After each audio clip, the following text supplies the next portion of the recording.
নেশা বিরোধী অভিযানে নেমে আরও একবার সাফল্য পেল খোয়াই থানার পুলিশ।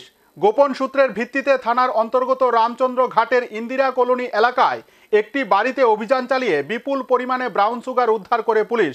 একই সাথে পুলিশ আটক করে বাড়ির এক মহিলাকে। নেশা বিরোধী অভিযানে সাফল্য পেল খোয়াই থানার পুলিশ।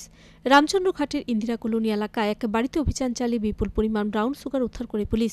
সাথে বাড়ির মালিকের স্ত্রীকে আটক করা হয়। ঘটনার বিবরণে জানা যায় খোয়াই থানা পুলিশের কাছে গোপন সংবাদের ভিত্তিতে খবর আসে যে খোয়াই থানার অন্তর্গত রামচন্দ্র ঘাটের ইন্দিরা কলোনি এলাকার জৈনক টিঙ্কু আচার্যের বাড়িতে প্রচুর পরিমাণ নেশা সামগ্রী মজুত রয়েছে। আর এই খবরের ভিত্তিতে বাড়িটিতে তল্লাশি চালিয়ে প্রায় 10 গ্রাম ব্রাউন সুগার উদ্ধার করে খোয়াই থানা পুলিশ। নেশা কারবারি টিঙ্কু আচার্য বাড়িতে ছিল না। উদ্ধারকৃত ব্রাউন সুগারের বাজার মূল্য লক্ষাধিক টাকা। টিঙ্কু আচার্যকে না পেয়ে তার স্ত্রীকে পুলিশ আটক করে তার বিরুদ্ধে একটি এনডিপিএস মামলা হাতে নেওয়া হয়। এদিনের অভিযান উপস্থিত ছিলেন এসআই রঞ্জিত সরকার, ডিসিএম কিশোর দেববর্মা, ভারপ্রাপ্ত মহকুমা পুলিশ আধিকারিক সমীর রায়। আমাদের কাছে আজকে দুপুরে একটা খবর আসে যে রামচন্দ্র ঘাট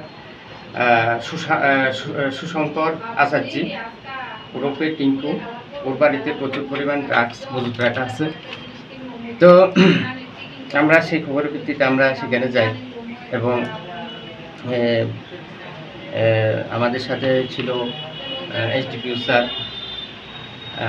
ছিল আমরা ডিসিএম স্যার এবং অন্যান্য স্যার, সাক্ষীরা ছিল। সবার উপস্থিতিতে আমরা যে এনডিপিএসের যে প্রসিডিউর, সেই প্রসিডিউর মেনে আমরা সার্চ করে আমরা 11 গ্রাম আমরা হিরোইন উদ্ধার করি। সে হিরোইনগুলি আমাদের যে এনডিপিএসের আইন অনুযায়ী সেগুলি আমরা সিজ করি। আর আমরা